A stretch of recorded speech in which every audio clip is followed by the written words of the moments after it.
Welcome back to Dad Knows Less. This is episode 4. This is babies and newborn symptoms of illness. There is always a chance, and it's a very common chance, that your little one and your newborn might become ill with loads of different things. Now, these aren't necessarily from the reason of their birth and with any complications from the birth itself, but a lot of these are inevitable. So number one is colic. Colic is never going to be something that is curable for decades to come. Every child will have some sort of colic symptom, which is very much the feeling of indigestion for an adult. But there are really good products around that can help you. Now, colic is something that will naturally go away on its own, but it can take a few months or up to a few months to go away naturally. But there are things you can do as a parent and to provide some sort of relief to them. The product I would suggest you guys use is a product called Infocol. It comes in about a 20ml to 50ml bottle, I believe. And all you do is you put half a pipette of that into their bottle, stir it nice and gently in the bottle so it doesn't foam up, and then give that to your child. I'm going to put some colic symptoms up on the screen. Here is what you look out for. So what you need to do is just make sure that you're watching any reoccurring theme of these symptoms. Don't act on just one, because it may just be something like gas that your child has. So don't overreact without making sure you've checked properly. Trust your partner's instinct. Mother's instincts when your newborn is home are insanely good. You will follow everything she gives you advice on, or every incline or inkling she's got. And you will follow her to the T. So just the one thing I didn't realize is how intuitive my partner was when we brought our son home. The minute something didn't feel right, it was almost like a sixth sense for her. So I just followed that lead and we took action accordingly to that. But things, obviously, they can change. So just keep an eye on things like this. Constipation is another one. Constipation is almost instant. In the first 24 hours of your child being born, they're likely going to pass their first poo. You don't need the details of how it's going to look because it's a poo. But if constipation does happen, there are things that you can buy that help it. A good product for this is called Colactose. Public service announcement. Colactose does indeed work, because once used, my son shit all over me. Fuck this. Now I should state, this shit did make me look like a melted chocolate bar. Boy, that escalated quickly. I mean, that really got out of hand fast. So these are the symptoms that I'll pop up on the screen. These are likely what you are going to first experience with reflux. Don't over-concern yourself with this. It's very much an automatic response of the body to start bringing up things that it's not been exposed to for a long part of its initial life. It will start to slow down. Reflux will start to get a lot easier. But reflux is very easy. It's just a very natural thing. Don't adjust your way of life. Just adjust what patterns you can do to make sure your child's got a clear airway, to make sure they're not coughing up on their own sick or anything like that. Just make sure that you're keeping an eye on it. Just make sure that you're giving them the burping and you're using techniques that you would have known and been exposed to from your health visitors and your midwives. Don't over panic on this. It's very, very normal, I promise. So cow's milk is very, very frustrating when you learn of symptoms. The symptoms I'll put up here straight away. Cow's milk can often be misdiagnosed as reflux, as colic, and others. But the only annoying thing is this is where we learned that we trusted our GP more than our health visitor. When we thought there was first signs of colic, we tried everything, and then the health visitor came in and then said, "Oh, I'm almost certain that's cow's milk allergy. I'm dead certain." So we got prescribed something which is called Nutramigen. What that is a tasteless baby formula that smells like shit. It really does. And our child hated it. He wouldn't drink. It put him off feeding. It put him off the idea of breastfeeding when we tried. There was no solution to this where it caused such a problem that we were Googling answers. If your child gets to a point where they're not being able to drink their milk from taste, that you have to do something, getting something like vanilla essence from the local supermarket and putting a tiny drop or two into their bottle takes the taste away of that shit and might help them get the bottle down them, because obviously the most important thing is they're feeding. They've got wet nappies and they're drinking their milk. There's nothing else outside of that that's more important, I promise. When we got misdiagnosed with this, we got so worried that we ended up calling 111, taking our child into Bishop Auckland Hospital, which is a neighbouring hospital to where we live currently in Durham. And the staff there were amazing. The staff there almost said instantly, "We don't think this is cow's milk. We're going to book you a GP appointment tomorrow morning because we don't have a doctor in tonight to confirm this." We then went into our local GP and instantly they said, "It's not cow's milk. You've been misdiagnosed for the last 2 months." No child is the same. Every child shows a different symptom. Every child has a different outcome from an illness or a symptom. Like, there's no consistency in this.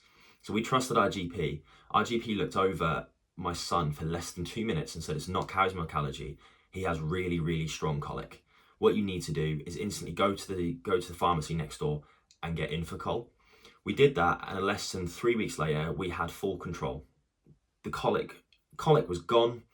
Cow's milk was never a thing for him, and we'd lost all signs of reflux. So he was now feeding normally, and the only thing he would naturally do is with a burp, bring up the occasional bit of sick when you're burping him, or just a natural reflux that a hiccup might have forced a bit of milk up. That's why the key thing is, I say again, if you're ever unsure from a health visitor's point of view, whatever they're saying, you have to remember that a GP or a doctor has trained for nearly a decade to get into the position of the chair they're sat in with the experience they have.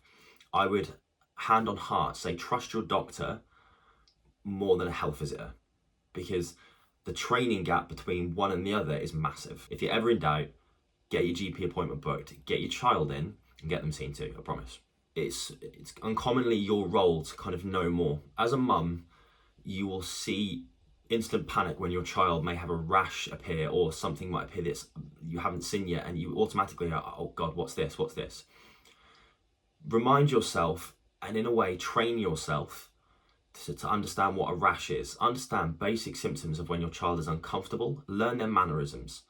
Clenched fists can often mean that they're very tense or their stomach's hurting. Symptoms like that are really, really good key indicators for you to know something's not right straight away. But be aware of how to check for a rash, how to apply like a room temperature glass against skin, roll it firmly, and if the rash dissipates, then it's non-threatening. Like, these kind of things are so key to understand, because if you can diagnose that problem straight away, you at least give yourself that calm responsibility to know that it's not an instant worry for your child's health. Leading on to this, based on my previous career, I was first aid trained to a very, very good standard in a lot of categories. The one thing I would suggest is at least one parent in your household should be first aid trained. In the UK, this is a good reference. I think it's in the US as well, but it's St John's Ambulance. They have free courses that go online, and they have free courses in person that specifically are tailored towards a toddler and a newborn and young children. I would thoroughly suggest that every parent in the United Kingdom should be first aid trained. You have no idea the calmness you feel from being first aid trained in a very small situation. A good example is my son fell in nursery about a year ago and had a gash in his head. It was very, very small, no thinner than the thin width of a 5p. It was no bigger than that. But my partner panicked and flapped and thought everything was going wrong. And all you know to do is just apply a dressing to it, apply comfort to it, because the nursery can't do much apart from initial first aid. They can't patch him up, they can't give him anything for it, because they're not allowed to under their own kind of practices to protect your child from essentially any sort of allergic reaction to medicines or any sort of treatments they're given. So they'll cold compress on it. This is where, when you pick them up, this is a great example of you knowing what to do. First aid training doesn't necessarily mean your toddler and your newborn. It links a lot into the world. If someone's fallen over and you understand what to do in the street, if the worst has happened and something's happened, you're the first line to prevent them losing their life. First aid training is not there to save life, it's to sustain life. That's what it's there for. Initial first aid is very, very key. In my car and in the house, I have a first aid kit that's in my boot, and I have a first aid kit tailored to my son in the house. If at any point we need something like that, everything is suited towards helping him. Anything adult-wise for me and my partner, I can simply run to the car and I can have it either with me wherever I am. You should at least know the fundamentals of how to do first aid and how to do it effectively, because you may need it. Things like vomiting and cradle cap, they're very, very common in babies. They're more common than you think. Cradle cap's a really, really easy treatment. It's straight into the GP's or an over the pharmacy counter. You can buy a cradle cap cream that you just apply every now and again on the intended guided usage of it, and it essentially soothes the skin, acts as more of a moisturizer for the skin with treatment involved, and will effectively get rid of cradle cap over the time of the application itself.